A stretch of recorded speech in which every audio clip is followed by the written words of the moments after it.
Hi there. These boring investment opportunities which I'm going to discuss with you can make you rich. There is a reason as to why richest people in Africa invest in basics. What if I told you that some of Africa's richest people did not become billionaires by investing in crypto, not by trading forex? They did not chase AI startups. Instead, they became incredibly wealthy by investing in things you probably ignore each and every day. Food, cement, basically the basic inputs into survival and production. That's what I'm going to talk about in this video as I share with you the ideas which might seem boring, but they have the upside potential of making you money. You are all much welcomed. My name is Afagzad Sifuna. In case you are new to my channel, kindly consider subscribing because I'm bringing you amazing videos each and every day. And while you still at it, drop a like on this video. Thank you for subscribing and dropping a like on this video. Let's look at this objectively. How many ordinary investors do you know who build wealth from basics? And also need to understand why people chase the wrong investments. People out there chase wrong investments because of excitement. They typically ask, what stock can double next month? What cryptocurrency can make me rich? What's the next biggest startup I can put my money in? But billionaires ask very different question. They typically ask, what will people still need 30 years from now?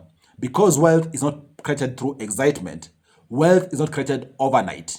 And there are a few principles which billionaires and rich people use to make money. The first principle is that food never goes out of fashion. Every African eats each and every day. And also, Africa population is growing. Right now it's at 1 point something billion. It is estimated by 2030 is gonna have increased drastically. That means demand is gonna rise. That's why agriculture and food processing continue to create billionaires in Africa. Examples include businesses producing, for example, flour, cooking oil, milk, food stuff, anything relating to food stuff is gonna ensure you make money because there is a demand which is not fully tapped in Africa. And the production could be either directly producing food for human beings, producing food for animals. And the amazing thing is that during recess even, people still do it. During elections, people still do it and they must eat for them to stay alive. During inflation, people will still eat. They have to eat for them to stay alive. This is why you investing in food companies is often gonna survive any economic shocks out there because people must eat. A specific Kenyan example, companies dealing with staple foods continue generating revenue because demand never disappears. An investor who owns shares in quality food companies benefit from the business serving millions of customers. The big lesson here is that never underestimate boring basics around humans and even animal survival, okay? Then the second principle is that cement builds nations. Imagine Africa in 2050, over 2 billion people, okay? Right now is 1 point something billion people. It means these 2 billion people are gonna need new homes, new roads, new schools, new hospitals, new factories. Basically, they're gonna need new infrastructure all around them and to support their comfortable living. What is at the center of that? Cement, okay? At the center of that, there is sand, there is steel. That is why thousands of cements and steel and sand are utilized each and every day across different African cities, different African countries to ensure construction happen. That is a way a number of Africans have become richer through capitalizing on these basics that go into construction. Can an example, look at the ongoing infrastructure. For example, major roads being constructed, Roroni, Mau Summit, okay? The ideation of the Nairobi to Mombasa dual carriage highway. All these roads are gonna require input into the road construction. They're gonna need infrastructure around it, warehouses, industrial parks, and every project consumes huge volume of cement and other inputs, okay? Then the third principle rich people use is that banks make money whether you sleep or not. And that is why banks are an incredible business. And by the way, banks in this context, I'm using it as a proxy. It could be the formal commercial banks or even any other way of exchanging money, people storing money, you giving them loans, basically the money business. Lending money, okay? Letting people invest their money through you. And then you charge fees. That is basically what banks do. And even they have evolved to even do, for example, financing of businesses, asset financing. As economies grow, banks usually grow alongside them. For example, in Kenya, banks continue expanding through different ways. Case in point, mobile lending, digital banking, through mortgages, because the demand for mortgages has increased, okay? As businesses are growing through SMEs lending, okay? Through investment services, as people trust banks to do investments for them. All these are opportunities for you to jump onto money business. And then the fourth principle, which rich people use, is that telecom companies own the economy's highway. Think about it. If you want to travel somewhere, fair enough, road network can connect you to that particular town, okay? But today, people are traveling in real time digitally. That is why networks connect people and connect economies.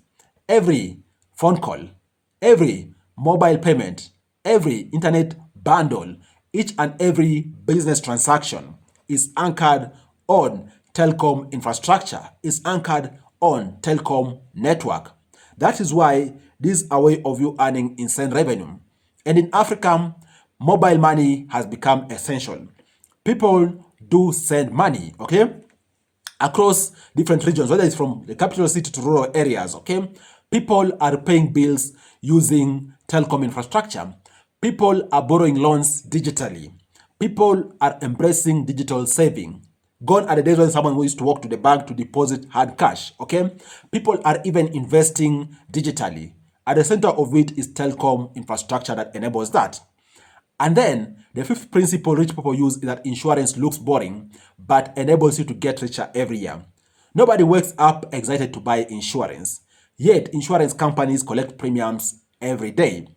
You might be looking at someone selling insurance out there thinking they are struggling, but the truth is that people are buying insurance. It's just that they do it, for example, once a year. So the frequency of buying is not there. But then again, the premiums are very huge. Think about car insurance, insuring homes, health insurance, life insurance. This is going to create recurring income. And rich people know exactly that. That's why they are also in insurance business.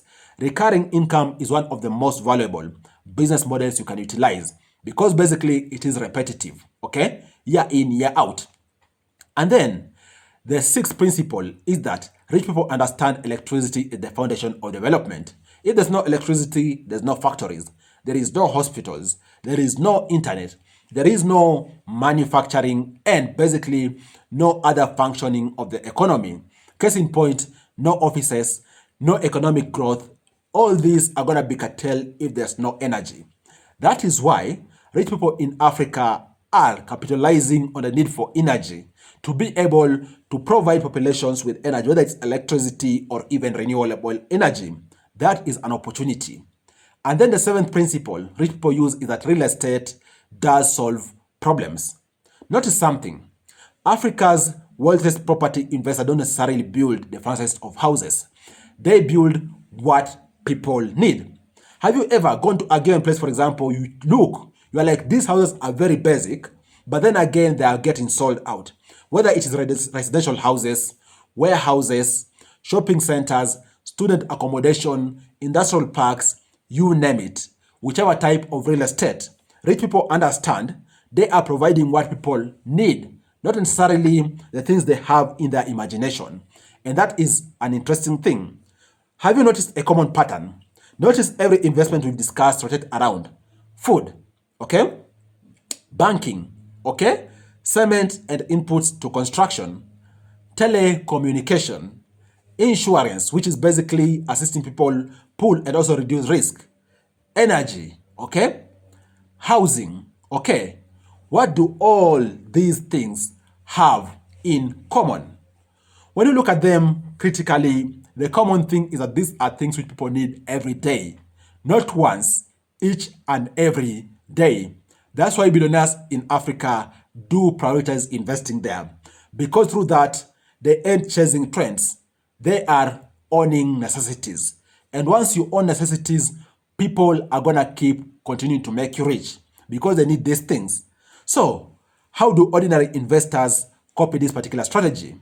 You don't need billions for you to start. You simply need the same mindset. It starts with the mind. And then you start actioning slow but sure.